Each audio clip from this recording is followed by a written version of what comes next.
Hi, so my name is John, and this is Changemakers 2024, Protect Your Pride. What we're going to talk about today is a series of videos and content where we're discussing what self-defense is. But before we can do that, we have to establish some terms. What is self-defense? What is fighting? What's sparring in sport for that matter, right? So fighting, we define as people doing an action, physical or verbal, with the intent of causing harm. And this is actually really important to understand, because when you're trying to cause harm, we don't want that to happen to us, yes, but when we're defending ourselves, self-defense, we're also not necessarily trying to cause harm. The goal is just to create space and time to get us away from a situation that's dangerous. This could be verbal, this could be physical, it could be a lot of things, but we have to understand that the goal is to create that separation. So when we're doing a self-defense course, sometimes we'll use nonverbal communication and de-escalation strategies. Sometimes we will have to defend ourselves physically, but the whole time, the goal is to create separation. If somebody has their hands on you, maybe you can say something, or maybe you do something, and that all depends, but the goal doesn't change. How do I get away from the situation? How do I separate myself from violence,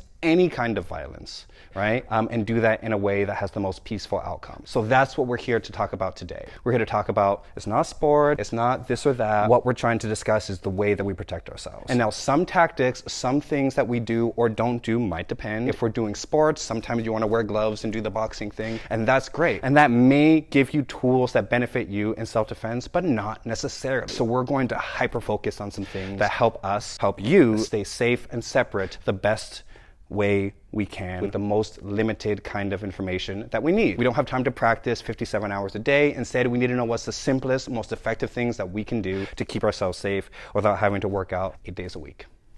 That's the goal. So see you next time.